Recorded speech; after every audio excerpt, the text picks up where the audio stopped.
सम्मानित निर्णायक, शिक्षकगण और मेरे प्रिय मित्र, आप सभी को हमारा नमस्कार। कहते हैं कि अंग्रेजों ने जहाँ जहाँ अपना साम्राज्य स्थापित करा, वहाँ की सभ्यता व रहन सहन पर अपना प्रभाव जरूर डाला। अब हमारे भारत को ही देख लीजिए, आज भारत को आजाद हुए लगभग 77 साल हो चुके हैं। भारत को दुनिया में विविधता में एकता माने यूनिटी इन डाइवर्सिटी का सबसे बढ़िया उदाहरण माना जाता है। मगर यह भी सत्य है कि अंग्रेजों की फूट डालो और राज करो की नीति को हम ही बढ़ावा देते हैं।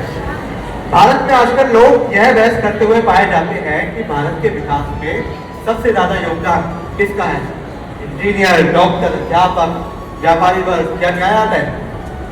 आज हम वल्लभी सदन के विद्यार्थी इसी विषय पर एक स्क्रिप्ट प्रस्तुत करने जा रहे हैं कि कोई भी बहस नहीं होता। अगर हमें अपने भारत को 2047 तक एक विकसित देश बनाना है तो हमें अभी से ही पूरी निष्ठा से अपना योगदान देना होगा। तो आइए स्क्रिप्ट को प्रारंभ करें।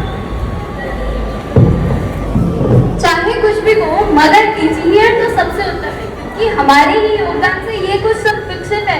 इसका उदाहरण पश्चिमी देश है, क्योंकि हमने बिल्डिंग बनाई है, नए नए कंप्यूटर बनाए हैं और नए नए आविष्कार किए, जिसमें लोग अपना आसानी से जीवन जीते हैं और हम बाकी कंपनियों में जाकर उनका उद्धार करते हैं। किसने कहा कि सारा विकास तुम लोग करते हो? जब तुम लोग नौकरियों के लिए भटकते हो तो तब हम ही तुम्हारा उद्धार करते हैं। समाज का विकास तो हमारे कारण ही हो रहा है। लोगों को नौकरियां देना, नई कंपनियां खोलना, लोगों को तरह तरह के उत्पाद और सेवाएं प्रदान करते हैं। यदि हम टैक्स ना दें तो गरीबों का उद्धार सरकार अकेले नहीं कर पाएगी। लेकिन जब जब इस समाज में कोरोना जैसी महामारियां दस्तक देती है, तब सारी दुनिया सिर्फ हमें याद करती है। सिर्फ महामारियां ही नहीं, आजकल ज्यादातर लोगों का स्वास्थ्य ठीक नहीं रहता है। बच्चे, बड़े, युवा, सभी उम्र के लोग आज न जाने कितनी ही छोटी बड़ी बीमारियों से ग्रस्त है। यदि आज एक डॉक्टर ना हो तो लोग बीमारियों के कारण अपना दम तोड़ देते हैं। इस समाज के लिए हमसे ज्यादा महत्वपूर्ण और कौन हो सकता है? परंतु जब जब इस समाज में अपराध और अव्यवस्था फैलती है, तब एक न्यायाधीश ही दोषियों को दंड देता है और पीड़ितों को न्याय दिलवाता है। अगर न्यायाधीश ना हो तो इस समाज का विकास तो नहीं ही हो पाएगा। आज जरा सोचो, अगर न्यायाधीश, वकील, न्यायालय नहीं होंगे तो लोगों को न्याय कैसे मिलेगा? आज भी जब गुटों में विवाद होता है तो लोग यही कहते हुए मिलते हैं कि न्यायालय मुझे न्याय दिलाएगा। और यही नहीं, जब सरकार अपनी ताकत का गलत फायदा उठाकर नागरिकों पर अपनी मनमानी करती है तो न्यायाधीश ही नागरिकों की आवाज बनता है। इस दृष्टि से तो समाज में सबसे ज्यादा महत्वपूर्ण हम ही हुए ना। कुछ भी बनने की शुरुआत बचपन से ही होती है, क्योंकि बचपन में किसी भी बच्चे को ये नहीं पता होता कि उसे आगे जाके क्या करना है, वह अपने भविष्य में क्या करना चाहता है, जिसके लिए उसे जरूरत होती है मार्गदर्शन, जो कि उसे हम अध्यापक या गुरु देते हैं। एक अध्यापक ही अकेला पूरे देश की नींव रखता है। एक अध्यापक के ही हाथ में पूरे देश एवं विद्यार्थियों का विकास होता है। यदि महाभारत के समय श्री कृष्ण ने अर्जुन का मार्गदर्शन नहीं किया होता तो शायद पांडव युद्ध हार जाते।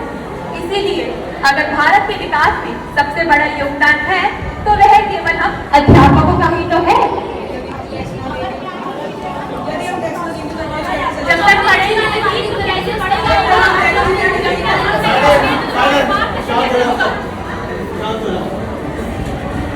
तुम कौन हो? क्या तुम भी अपना कोई योगदान का ज्ञान देने आए हो? नहीं, मैं यहाँ कोई ज्ञान देने नहीं आया। मैं यहाँ एक अलग ही उद्देश्य से आया। कैसा उद्देश्य? पहले अपना परिचय तो दे दो। मेरा परिचय तो आप सब जानते ही हैं। मैं भारत हूँ। भारत? जी हाँ, भारत। वही भारत जिसका स्वर्णिम इतिहास काल के गर्भ में कहते हैं। वही भारत जिसे एक समय दुनिया सोने की चिड़िया कहा करती थी।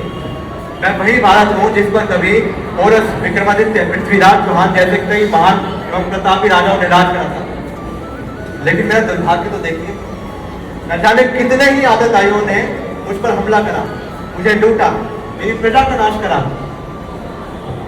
और कुछ तो मेरे ऐसे ही थे जिन्होंने भारी ताकतों से हाथ मिलाकर मेरी पीठ पर खंजर फूंका। गुलामी का दर्द क्या होता है ये मुझसे बेहतर और कौन जान सकता है। आज मुझे पूर्णतः आजाद हुए लगभग 77 साल हो चुके हैं। आज जब मैं दोबारा अपना वही स्थान दोबारा बनाने की कोशिश कर रहा हूँ, इसके लिए मुझे आप सबकी सहायता चाहिए। परंतु आप सब यहाँ पहले से ही इस बात पर बहस चल रहे हैं।